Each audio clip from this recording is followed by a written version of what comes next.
The McAlvany Weekly Commentary, covering monetary, economic, and geopolitical news events.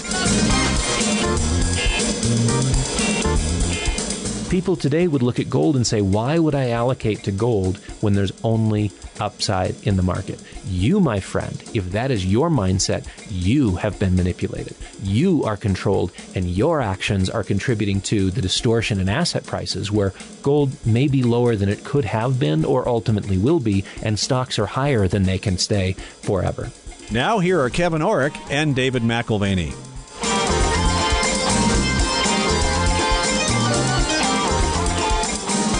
Welcome to the McAlvany Weekly Commentary. I'm Kevin Orrick along with David McAlvany. Well, this is week 2 of our question and answer program, Dave. I always love these shows, like I said last week, and you were talking about curiosity. Curiosity and deliberate life. And I've told you in the past, I've always enjoyed watching and being around your family, because not only are they curious, you're a very curious guy, but they're very deliberate in looking forward and making legacy-type decisions. One of the things I love about doing these programs at the end of the year, and I hope this sets the tone for next year as well. Number one, it's very clear that we don't have all the answers to all the questions. And number two, there's more questions that haven't been asked yet that are very, very important. Sometimes the question is more important than the answer. And so when we go into 2020, I think one of the things we have to bear in mind is that everyone who's thinking, should I ask this question? Or is it worth asking? It absolutely is. That's the nature of curiosity and exploration. Don't unvalidate what is on your mind in terms of a question. Ask it and then pursue the answer. Yeah, and reading and asking outside of your field of expertise, that's important as well. So let's get started with the second program. This next question is from Alfred. Hi, guys. Always enjoy your podcast and appreciate the financial education. Thanks in advance for indulging me here. I'll try to be concise. And then he puts his concise question, which is very short. 2 pages? Well, no. The first one is very concise. Okay. So he says, how will this ultimately play out? Okay, so do you have hours and hours? Or why don't we go to the real question? This is the next one. It's a little longer, but I think he's being a little bit more specific. The real question is certainly in agreement that long-term, maybe not so long-term, hard assets and precious metals and related stocks will be the preferred, if not the only place of refuge. That being said, we are truly in unprecedented times with negative interest rates, which is in essence a default prior to issue, albeit most people who have been part of defaults would be ecstatic with 98% capital retention. Half of the corporate debt being BBB, et cetera, et cetera. But in a world where printing money is unrestricted and the people have enough confidence in the currency, as crazy as that may seem, maybe they can really keep the faith. So what I'm wondering is, how much thought do you give to this merely continuing on as it merely has, more specifically, slower and slower growth, more money printing, pockets of the marketplace collapsing? I mean, what?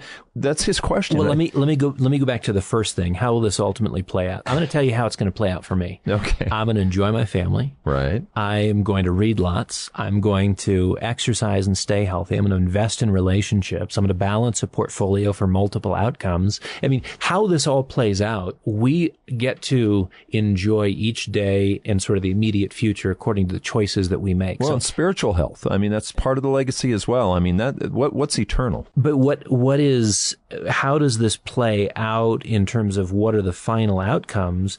I totally get the point of the question, which is, are we veering towards an Armageddon crash, or does this stretch itself out over such a prolonged period of time that really nothing changes except for these little pockets of implosion? And, that's where, over a long period of time, you see the devaluation of a currency, and it's sort of buying some sort of economic and financial market stability, while at the same time basically being the long-term saga of the murder of a currency, the death of a currency. And, can that occur? Can that happen? I think that is to some degree what's happening. Do you ultimately have that Armageddon type crash?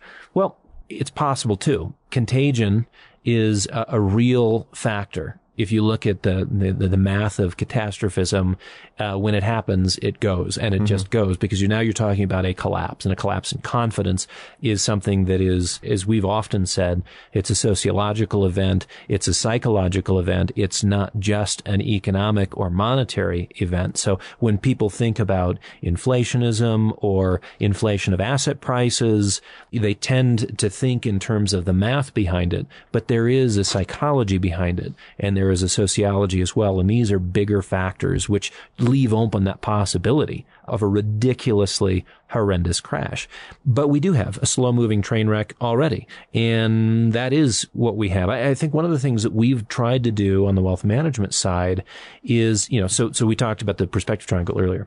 One of the things we try to do on that growth and income side is not play for a worst-case scenario, but maintain the disciplines to manage risk in any environment and have exposures that do well in this kind of environment where you have inflation of asset prices and things continue to move up. On the other hand, you have to balance that out with things that are not necessarily tied to growth in either the domestic or international economy.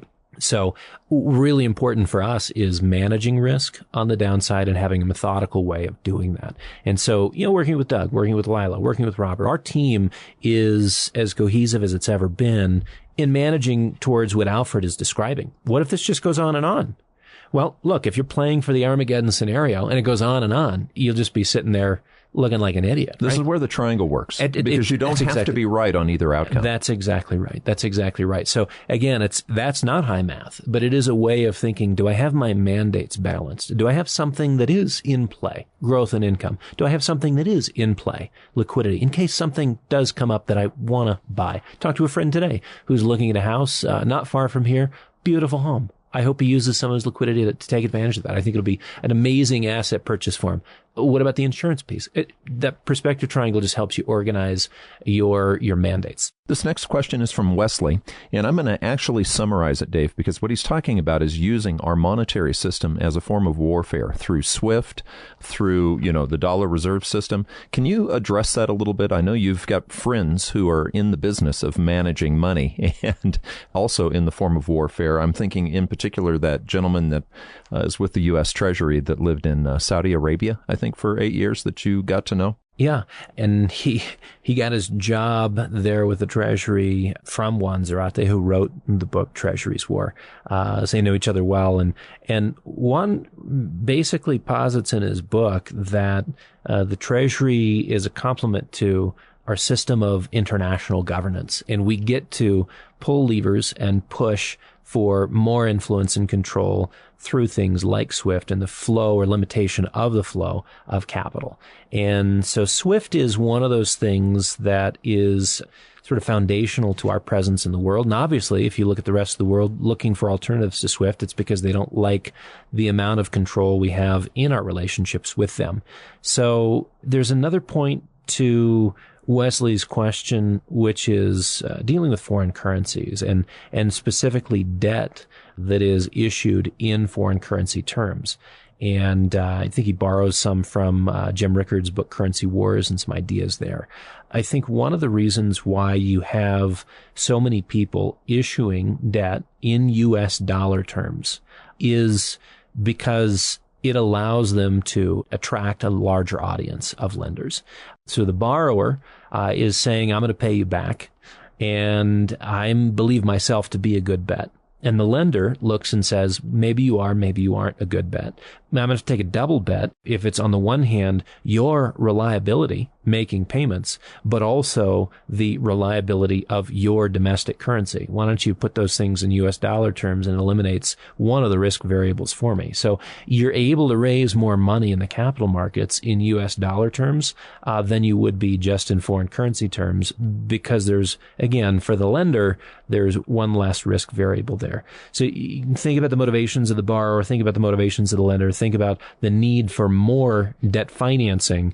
And I think that actually goes a long way towards why people finance their cross-border debt in foreign currency, in U.S. dollar terms versus foreign currency terms.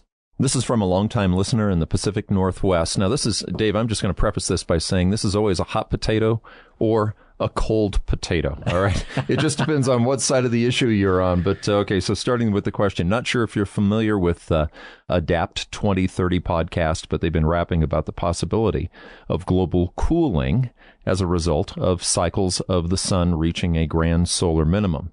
These cyclical patterns are said to coincide with increased cloud cover, volcanism due to increased cosmic rays from a weakening magnetosphere.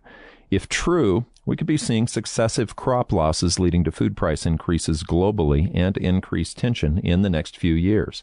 It seems plausible to me, and my question is, how plausible is it to you guys? Regardless of whether we're heading into global warming or cooling, climate change is real, and the risks to food supplies never seem to get any press in the mainstream media. This could be a major geopolitical driver of world events heading forward. Would love to hear a show on this critical issue with an expert or two. Sincerely, thanks, longtime listener, Pacific Northwest. Oh, well, now I'm getting close to the edge of what I don't know. And I thought you were going to say hot potato, cold potato, and then launch on something for velocity of money, because that I'd be very comfortable with. I don't usually come to you for environmental questions, Dave, but maybe I could. Let me start with something general, and then maybe you can add something more specific. The general comment is, regardless of how you view climate change, I think it's very important to look at the honesty and the goodness of politicians.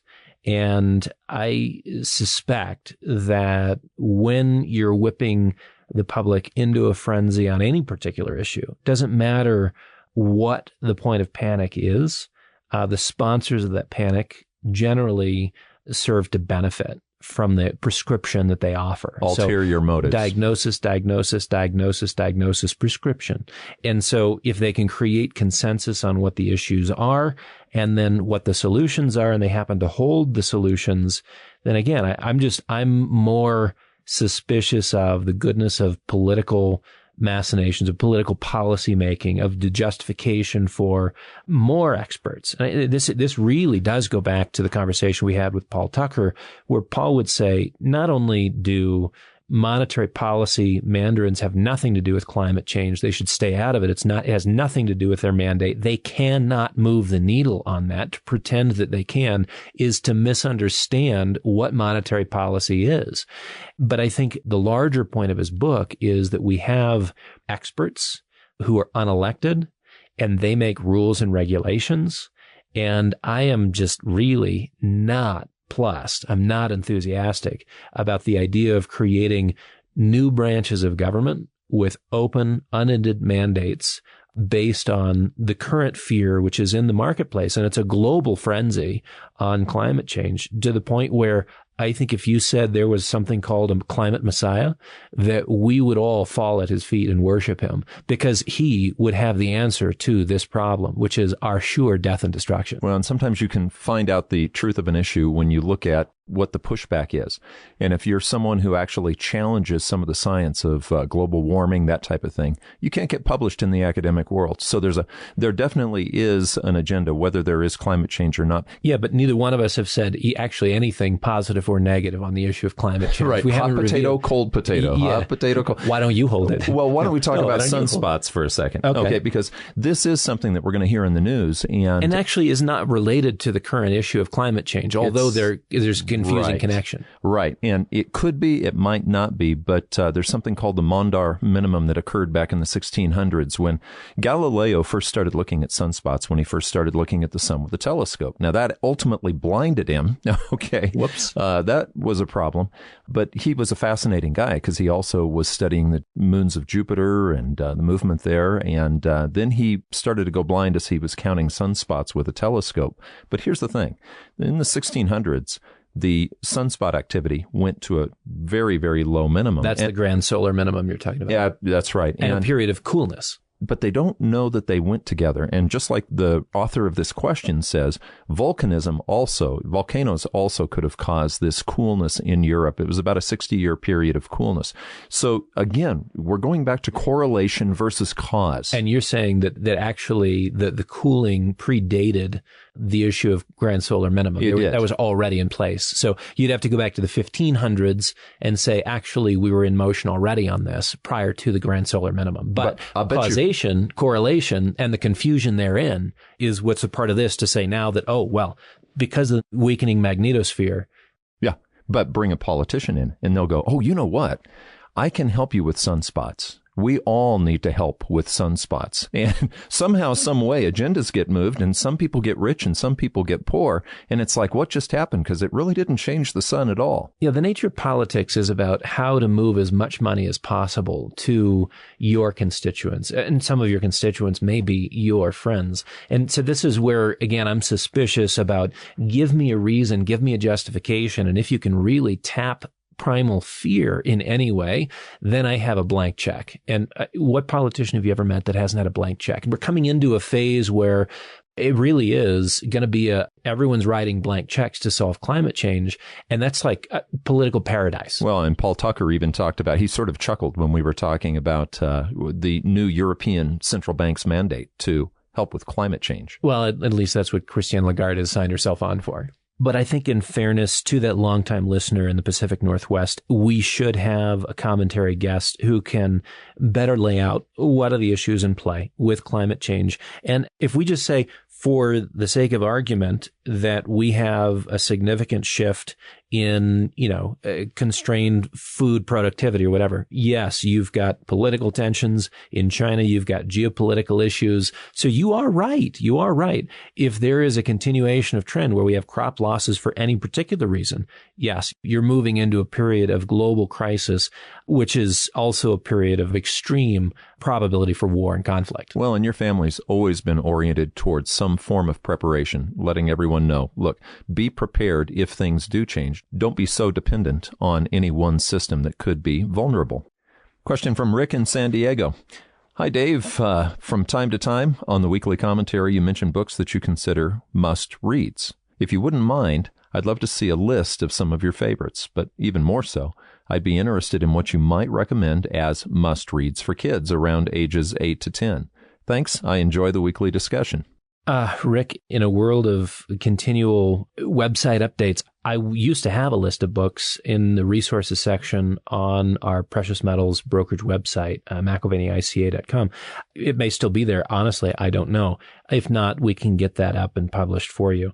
But to your second point, must reads for kids ages 8 to 10. We have a spectrum of a readership in our family from very strong readers to really not interested as much. So an 8 to 10-year-old is not only a wide enough spectrum in age and ability, but even natural ability within that. You do have a 13-year-old, though, that you can't tear a book out of his hands. No, it's true. We went to the Nutcracker the other night, and it was so funny. I looked over, and he's reading a book, and he looked over, and yeah, and his sister's to my dancing. Wife's chagrin, right. I was reading a book too. My wife got after me, not him. I had to put mine away. But to the point, to the question, there's a couple of things. I think I'd categorize books according to kind of where you want impact. If it's, how do you understand economics? For a young reader, something like Whatever Happened to Penny Candy. It's just a great... That's Richard Mayberry, isn't it? Yeah, it's a great conversation starter. If you're talking about gaining a language of communicating an interior life, there's a book that I read with our kids a while back called The Bridges of Chara. And it's an allegory, and it begins to flush out some of the language that you need to know to be able to appreciate your inner landscape and to be able to talk about it. Frankly, it would be good for a 28-year-old or a 58-year-old or a 98-year-old to read. I better read it. I've never heard of it. But it's one of those things, categorize that as sort of emotional development. Probably a little bit more advanced, but I think it opens up really interesting conversations about sort of who you live for. Is it just for yourself or for others? Bob Goff wrote a book called Everybody Always, and its focus is really just on how other-centeredness is a powerful thing in the world that we live in, and getting outside of yourself. He's a lawyer, and a really good one. And, that might be more of a 10, 12-year-old book. Let me get to a couple of other ones. The Dangerous Journey, which was edited by Oliver Hunkin. The Dangerous Journey is, I think, a great one. History Lives, which is a 5-volume set put together by Mindy and Brandon Withrow. And then I'll just give you a couple more, which I think were great. You probably know The Secret Garden. It's been made into plays and whatnot. There's two other ones by the same author, Little Lord Fauntleroy, and the other one is A Little Princess. And there's so many sort of character principles, and you see transformation occur from, sort of the selfish little brat to someone who appreciates the other or is able to bring in a higher ethic to how they live their life. And again, The Secret Garden, Little Lord Fauntleroy, A Little Princess, all of those are great. Same kind of transformational story in terms of maturing, starting at one place and growing up a little bit is The Miraculous Journey of Edward Tulane. And so those are kind of kids' books that jump off the shelf at me in that 8 to 10-year-old range, maybe for a strong reader. But if not a strong reader, something that could be read out loud, and that plays very well. I think what we have to do, though, Dave, is go back, because I haven't looked in a long time either. We should check if that book list is there, because we've added books as we've had authors on the show as well. Because you'll read a book, you'll go pursue the author, and then we'll recommend the book, not necessarily because the author's on, but because you start to realize it's part of the content and the context of the thinking of the show. And I think one of the things to keep in mind, and this is just kind of a general principle of not only what goes into the library, but also what you read and when and why you read it. Somebody may recommend a book to you, and it could just be awful. You pick it up and you're like, this is just not hitting anything. No hot buttons here. 20 years later? 20 years later, it changes your life. And it's not that the book was bad. It's that the timing was off. And so, I think it's important to read where you're curious. It's important to dive in where you have a passion. And you can destroy a child's interest in learning and in books if you go through a random list and just say, well, these are the classics. You have to read them. Well, and give books with no obligation. See, that I had to learn that because my feelings would get hurt or I would hurt other people's feelings. But give a book with no obligation. Let them know you won't ask if it's been read. And then a lot of times people will come back many years later and say the timing was right. I read that book. Thank you. Right. So that's really what the exploration is as a parent is figuring out where there is the current question. What's the current curiosity? And how do you attach the right book to that? Because now you've got natural energy driving the pursuit, getting through those pages. I mean, it's so fascinating. I put some carrot juice on the table this morning and everybody was pretty excited about it. And then I said, I also added celery and ginger, and everybody had been reaching for the glass. And all I had to say was celery, and everybody pulled their hand back like, ugh, right? So, you got to tap enthusiasm, right? And there was enthusiasm and then a buzzkill. And, the idea that someone is enthusiastic and reaching for it, that's what you want with books. But you really got to be sensitive to the kinds of questions and the point of curiosity that people have. This next question comes from Timothy. He says, Dear David, I have two questions. Birth rate in almost all developed and most developing countries is already below replacement level. It seems that this trend is almost irreversible. How do you see the impact of declining populations on economies, societies, and cultures? That's the first question. Do you want me to wait on that? Let me answer that one first, because I think it's Japan and China as kind of a preview of coming attractions. Anyone who has that issue of, being below the replacement level, you've got issues of fiscal strain.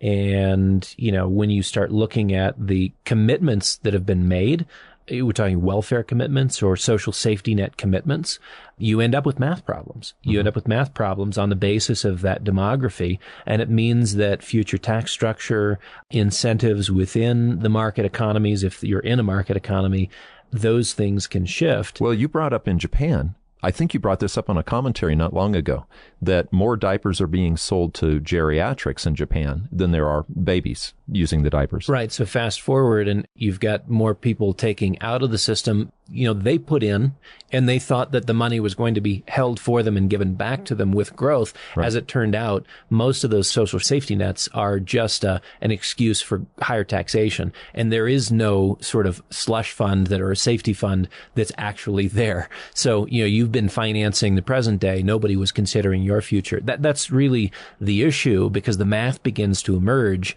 You have to have a certain number of workers to take care of a certain number of retirees. So the social security systems of those countries, maybe even including our own, would be at risk if you don't have replacement. Right. And I think what time reveals and demography reveals is where those social safety nets have been run fraudulently. Social Security has been run fraudulently. The Senate has robbed those funds. There are a few dollars there, but nothing like was supposed to be there because they broke the penny bank and stole the money. Okay, so the second part of the question, the first part was about people. The second part is about machines.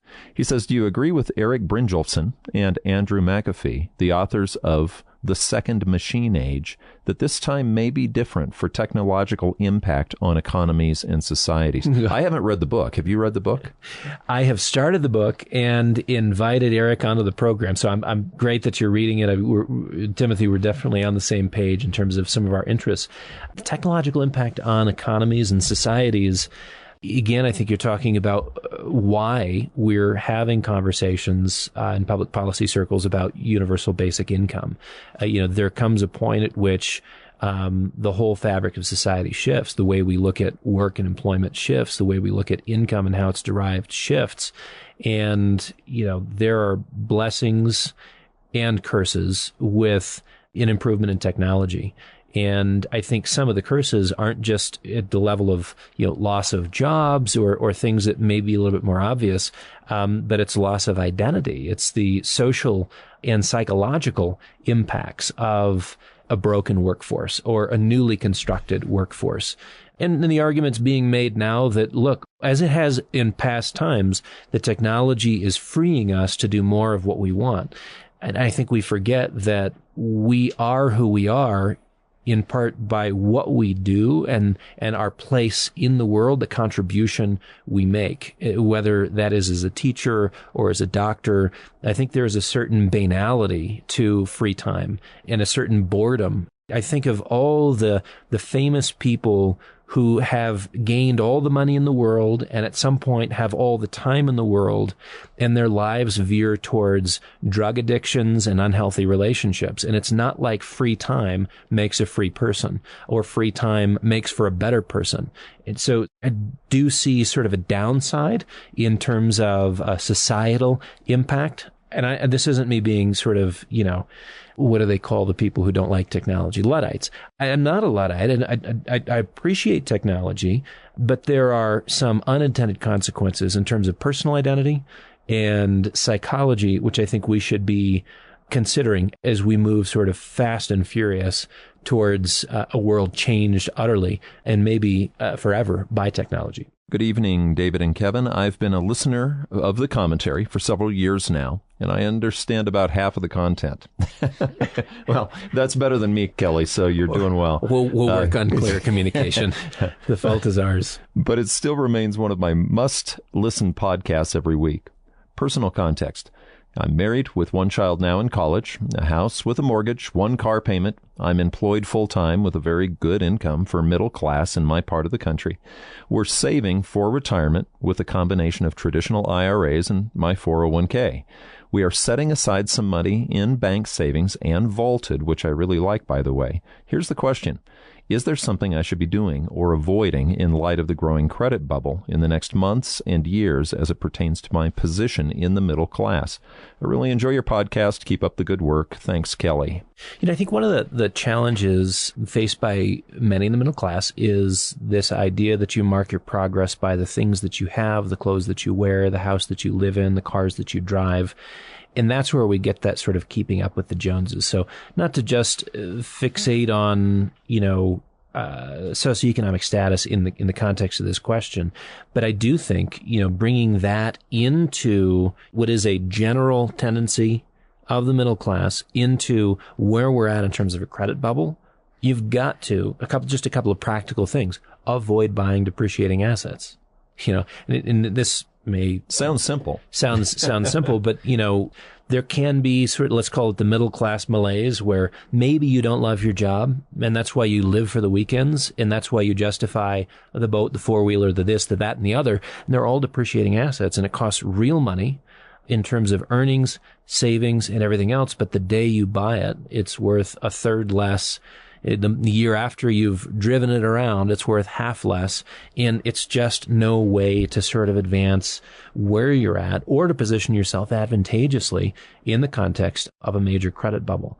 I think this applies regardless of socioeconomic status. Avoid conspicuous consumption. We're moving into a period of time where those marks of distinction, whether it's, the blue box from Tiffany's, the red box from Cartier, or the insignia on the front of your car, BMW, Mercedes, whatever it may be, it shows well from a sociocultural standpoint. But I think in the context in the months and years ahead, in terms of a growing credit bubble, as that unwinds, I think you begin to see tendencies towards envy, tendencies towards redistributionism as we consider the 2020 political field or the 2024 political field. Think about who fills the Democratic primary today.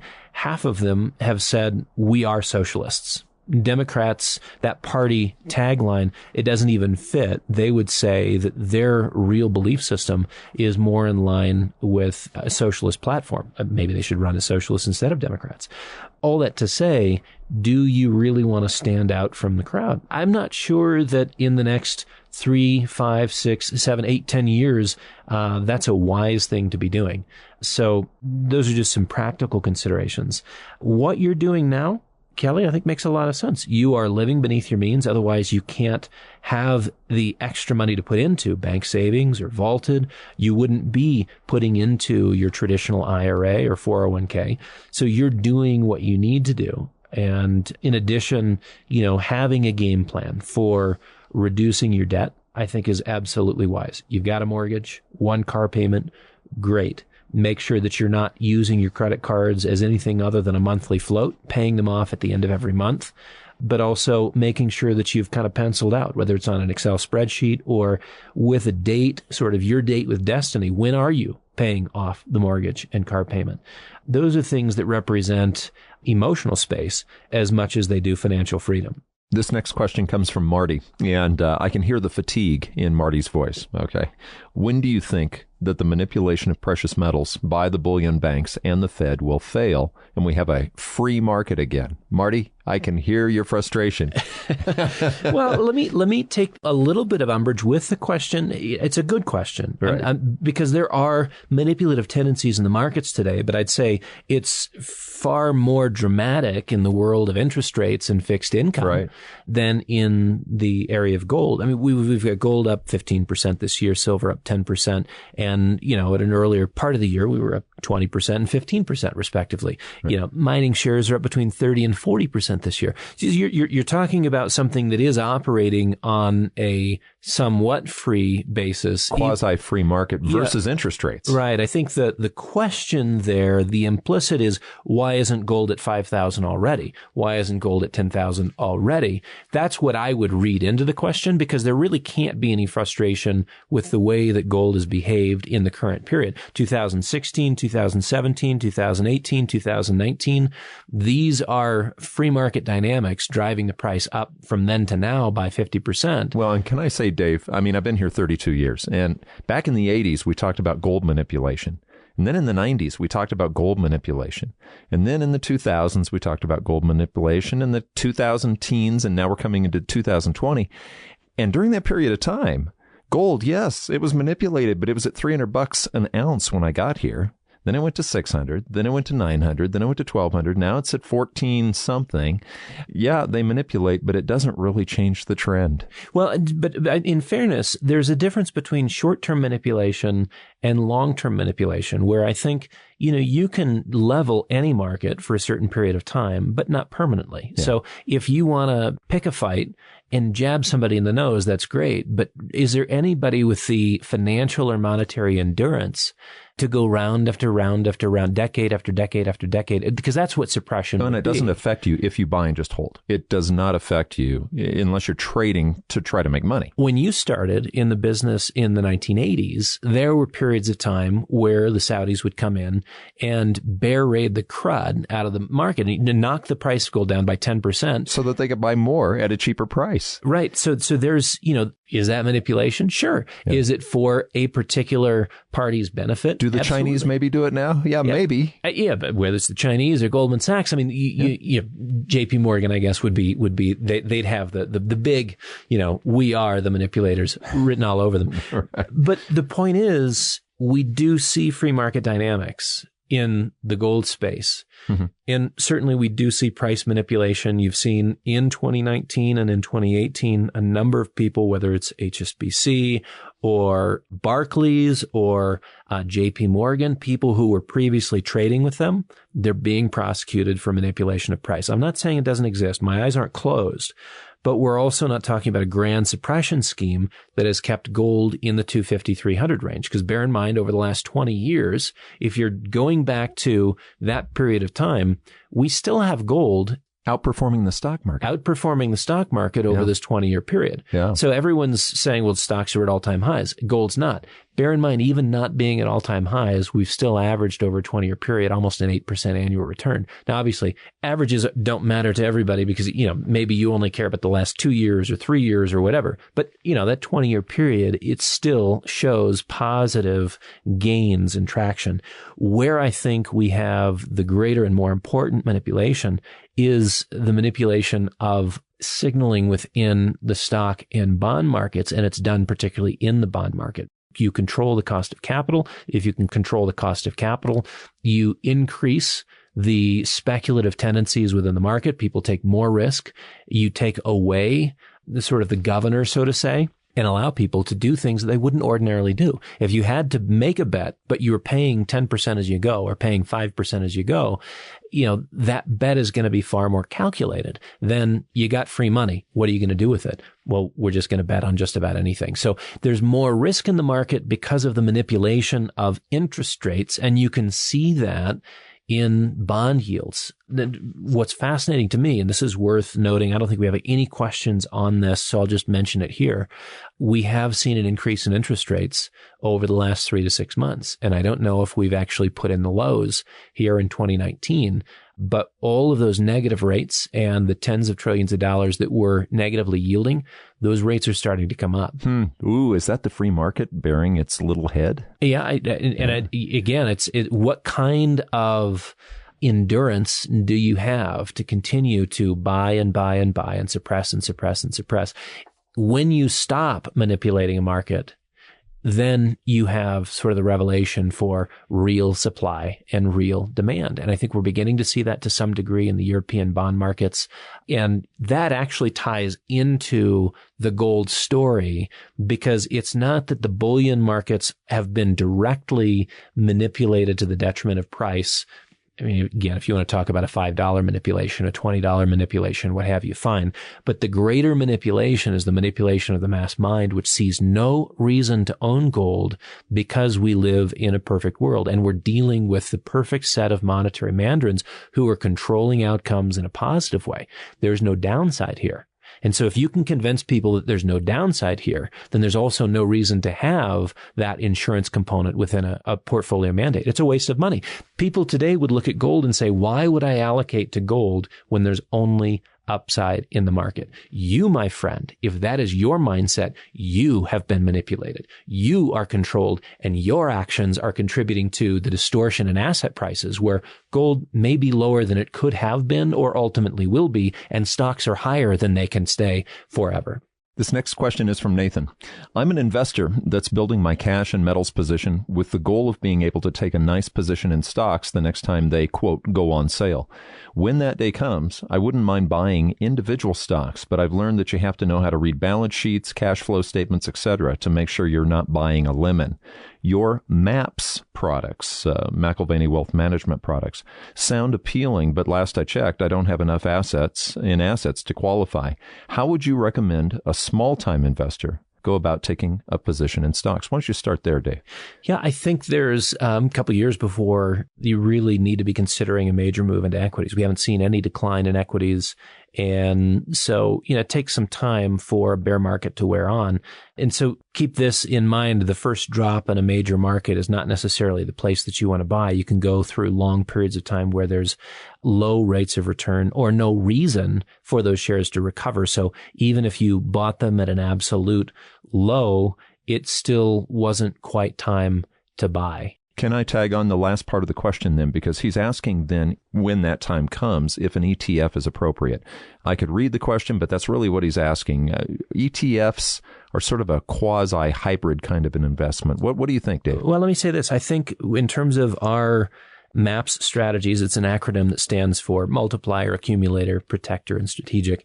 And, those are portfolio styles and strategies which give a broad diversification to individual companies, not ETFs and not third-party asset managers or whatever. So there is a limitation in terms of how much money it takes to effectively diversify portfolio into individual asset allocations. So I would say this, on the time horizon, Nathan, that you have and that I think is appropriate, our intention is to have mutual funds which represent the MAPS strategies, where you could participate with $1,000, with $5,000, with $50,000, whatever the amount would be, and benefit from that diversification, but not with the current limitations that we have in terms of account size. So product development is something that we certainly have in mind as we are going forward to meet the needs of every investor, as we've done with Vaulted. I mean, look, Vaulted, if you get $10 and you want to do sort of savings in gold and use that as an alternative bank account, we are not the kind of people who say, oh, well, we only take $1 million account. No, I mean, I think we want to design the best quality products for everyone. And Vaulted is reliable savings for everyone. Yeah, MAPS there's like a $10 minimum on Vaulted, I think. Right. And MAPS ultimately will be reliable hard asset investing for everyone. This is a question from Warren. Hi, team. A recent conversation I heard with Art Berman and Chris Martenson, which, by the way, was a guest of ours in the past, brought up some very intriguing points regarding energy and our predicament. My question is under these points. One, solar isn't keeping up with yearly increases in demand for energy, so we're not really well off on our way to meaningful transitions away from fossil fuels. Two, humans are painfully slow to change and have a lot of faith in technology to solve their problems. Three, tight oil is the best of a bad bunch, most economically viable, but oil is generally a losing proposition, and this one blew me away. 4, renewables are a lower density energy source and don't allow us to continue our system the way it is now. Long-term storage of energy remains a major problem, and it's essential to learn to live with less moving forward. Here's the question. Would you agree that it would be wise to learn to live with less, given what we seem headed for in the long term with systemic energy crunches in general? Art and Chris seem to see us headed for much higher energy prices across the board. Thank you for your show. Yeah, there's some really good things that we could talk about here. I think I'd start with the big picture. I will start with sort of macro and then move to micro. At the macro level, so if you have an energy issue, present tense or on the horizon, and there's no way to solve it at the macro level, that does not preclude there being small things that you as an individual can do. So when I looked at writing the book on legacy, one of the things that I was pointing out is you've got big picture issues, and there are little things that you can do as an individual, owning your decisions, which impact your little, call it microclimate, your family, your community, your state. And I'm not sure if they ultimately serve the macro issues, but I know that when we look at macro issues, whether it's, fiscal, our debt levels over $23 trillion, we got there $1 at a time, right? So it was micro, and now we've got an aggregate, a macro issue, and there's no way to solve the macro at the macro. At least they haven't proposed a policy that would help us with that in a healthy way yet. So my version and why I tend to sort of shrink back to what are your personal choices as a means of empowering you through perhaps a difficult challenge or a challenging environment. It's going to be a different conversation. And I think this is very consistent with what Chris has talked about. Don't know Art Berman's conversation that they had particularly, but I know Chris, and we've talked before, as well as Adam, his colleague. So what do I have in mind in particular? Well, so let's look at the increase in fossil fuels and the impact that has for the system that we have as a whole. One of my best friends has solar on their house, And it's a decision that they made. As Chris said, and as you mentioned in your question, the renewables are a lower density energy source. Okay, so maybe solar is not a solution at the macro level, but I can tell you that in 3 years they haven't had an energy bill. Right. And it doesn't matter what the cost of energy is for the next 10 to 15 years for them. My mom gets a check back every month. Well, and that's the point. So I'm going to circle all the way back to one of the earliest questions we had last week, which was, we were talking about taxes and we were talking about moving from traditional IRAs to Roth IRAs. We oftentimes think about what we make, and sometimes it's more important to think about what we keep. Right? So taxes are a big issue. This energy issue and focusing on life that is more simple and ways of living that are more sustainable and doing something like that. If you had solar on your house, my dad had solar on their house when they lived here in Colorado for 20 years. And, when the lights went out, they were the only one in the valley with the lights on. But like your mom, there's this paycheck coming in because they're producing more energy than they need. Right. Which means that, again, maybe that doesn't solve the macro level issues, but it does solve your issues and it does insulate you from rising costs. So what you make and what you keep, I'd say for anyone living on a fixed income, these are the kinds of things, these are problems you want to solve, because if you have a fixed income or 20 years from now you plan on retiring and you're going to be on a fixed income or arbitrarily set yourself on one because of what the income is you can generate from your assets, how do you cap costs? These are practical ways that you can do that, right? And Dave, something we both have faced forest fires in this area and the possibility of having to evacuate at times. And something that really struck me, and I don't know if this applies or not, but, you think there's just a ton of things you're going to put in your car if your house may burn down. And we actually had room left over. We said, let's just take the essentials. We had been told to evacuate. And we got the stuff in the car and we realized there's very little we really need. And I was amazed. It was a great lesson at that time so that you can simplify. Yep. An amazing exercise. We went through the same thing only about 3 years ago. Lightner Creek fires were raging. Yeah. And, we were given a pre-evac, not an evacuation notice, but pre-evac. And we just sat down with the kids and we said, look, we don't know what happens here, but the things that you can't replace. Yeah. For my 3-year-old at the time, he couldn't imagine losing his Beanie Boos. But I'm sure the Legos came too. I know your kids. But here's the reality. Yeah. We can replace those. Right. So actually they didn't make it into the duffel bag. Okay. There was a reality that set in and they're like, oh, well, we can replace all that stuff. Right. So 6 people we stuffed into a small duffel bag, and not the actual people, but their stuff. That didn't sound right, Dave. Leave that in the recording for sure. It was not the body. So I guess I look at the question from Warren in 2 different ways. One, you can look at fossil fuels, you can look at energy from the standpoint of an investor. Okay, so higher prices. What do higher prices mean? Higher energy costs means that those companies attached to them have greater resources to innovate, to find alternatives, to invest in new technology, to open up less feasible resources, where all of a sudden, if oil is at $150 a barrel, there are resources that you can tap that were not feasible until it was above 100, right? But are now profitable and never were considered a part of a basis of resources. So from an investment thesis, you can look at it from that standpoint. Then as an individual dealing with the consequences of higher prices, which ultimately puts pressure on your personal sustainability, you can answer that question in a different way. And I think there are some practical things that you can do. And you should. Yeah, absolutely. A lot of times people with good heart, they go out and buy the wrong investment at the wrong time, thinking that this is the new trend. And it may not be, but 10 years from now, or more before that actually takes form. This is where Lila Murphy, I love listening to Lila Murphy because she's looking that direction, in her management of the investment, but she's also saying not yet. Yeah, exactly. So, for Art and Chris's comments, if we're seeming to be headed towards higher energy prices across the board, there's an investment thesis to develop out of that. There's also a personal insulation thesis, which should be developed out of that. Dave, this question is from Jake. Kevin and David, I've been listening to you guys for years now, and I finally am at a place where I've been unable to answer my own question. The question pertains to the term value with a capital V that we humans use. There are a great many applications of use one can apply to it: subjective, objective, intrinsic, extrinsic, use, theoretical, personal, etc., etc. The issue I have with it, in not being able to define value in an all-encompassing way, what is its final meaning? Right. Now, let me just be clear here.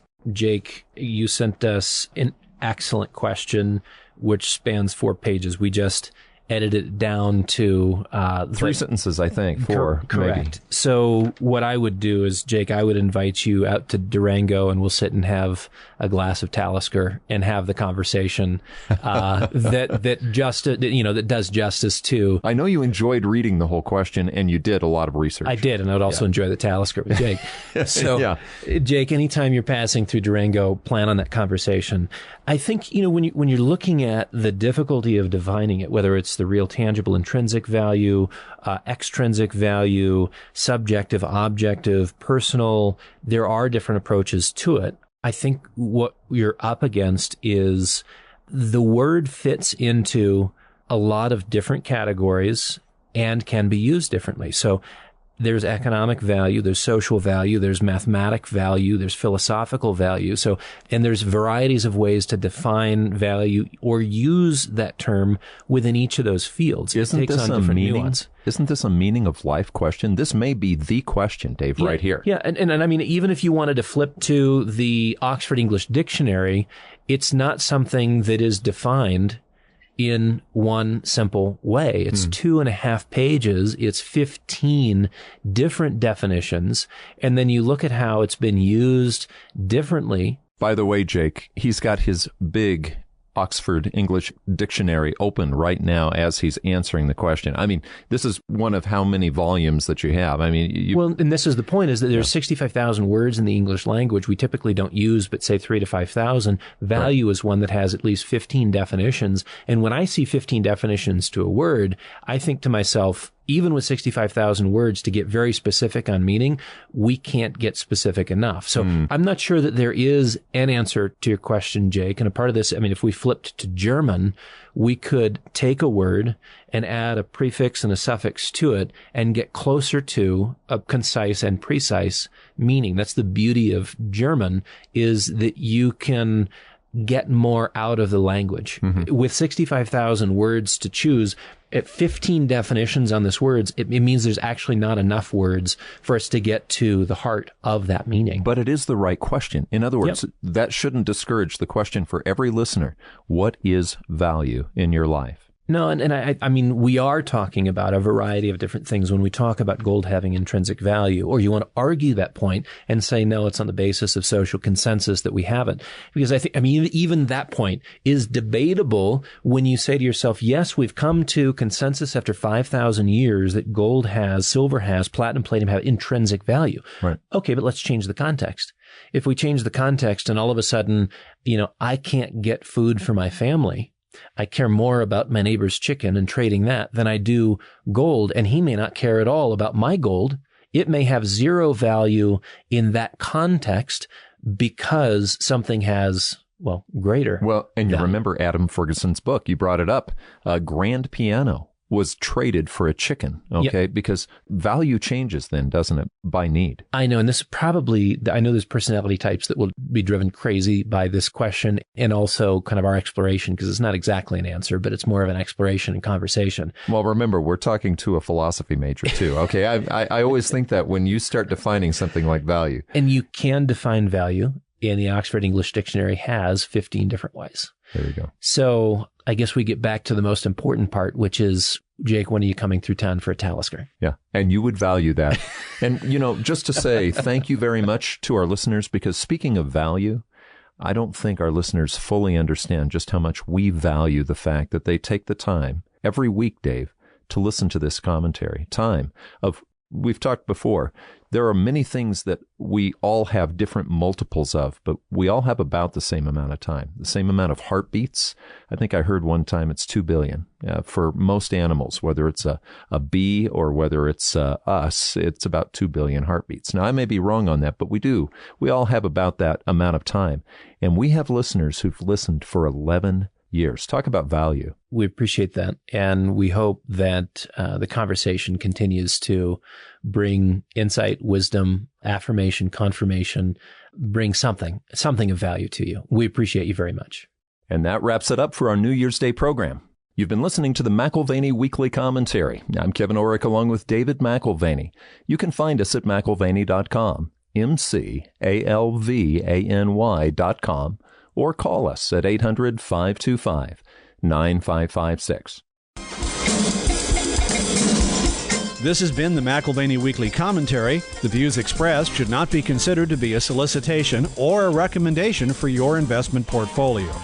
You should consult a professional financial advisor to assess your suitability for risk and investment. Join us again next week for a new edition of the McAlvany Weekly Commentary.